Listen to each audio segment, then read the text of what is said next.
पाकिस्तान में इस वक्त काफ़ी मुश्किल हालात हैं और जो हमारे सियासी लीडरान हैं, गवर्नमेंट है, अपोजिशन है, हर कोई अपने अपने महदूद पैराए में जो है मामलात को बढ़ाना चाहता है और कॉमन ग्राउंड जिसकी बुनियाद पे कोई पॉलिसी बनाई जा सके वो उसमें इत्तफाक नहीं हो रहा है, जिसकी वजह से इक्तसादियात को नुकसान हो रहा है। इक्तसादियात का जब नुकसान होगा तो फिर मुल्क की तरक्की के इम्कानात कम हो जाते हैं। तो सियासतदानों को चाहिए कि लड़ने के बजाय कोई दरमियाना रास्ता ढूंढे, जो कि नहीं ढूंढ रहा है इस वक्त।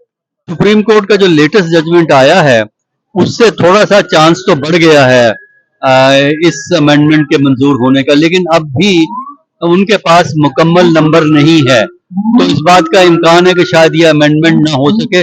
वो चाहते ये हैं कि 25 अक्टूबर से पहले ये अमेंडमेंट हो ताकि मौजूदा चीफ जस्टिस को रिटेन किया जा सके, और जो अपोजिशन पार्टीज हैं वो गालबन इसको डिले करवा देंगी। कि अगर कोई दरमियाना रास्ता निकालना है तो इनको बैठ के काम करना पड़ेगा। अब पीटीआई अपोजिशन में है, उसके पास तो एक ही रास्ता है ना कि शोरी मचाए, जलसे जुलूस करे।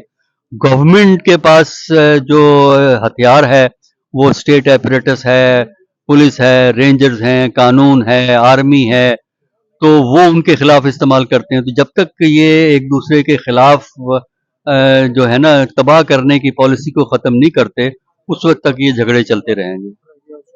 देखिए, मिडल ईस्ट की जंग तो मेरा ख्याल अभी चलेगी, क्योंकि जब तक अमेरिका सीज फायर के लिए बराह रास्त इसरार नहीं करता वो सीज फायर नहीं होगी, क्योंकि अमेरिका का सब मूड नहीं है। वैसे भी इलेक्शन आ रहा है 4-5 हफ्ते, उससे पहले तो कुछ नहीं होगा, उसके बाद देखा जाएगा। जहां तक अमेरिका के इलेक्शन का ताल्लुक है, अमेरिका के इलेक्शन में इस वक्त कोई गैर यकीनी सूरत हाल हमें नज़र आ रही है। किसी के बारे में ये कहना कि वो जीत जाएगा या वो जीत जाएगी, इसके इम्कानात हमें कम नज़र आते हैं, क्योंकि कुछ स्टेट्स के मतलब अभी डेफिनेटली नहीं कहा जा सकता, जिसमें पेंसिल्वेनिया है, मिशिगन है, और भी हैं 3-4 स्टेट्स, उनका नहीं पता लग रहा है वो किधर जा रही हैं। तो उसकी वजह से प्रिडिक्शन जो है अमेरिकी इलेक्शन के बारे में इस वक्त मुश्किल है।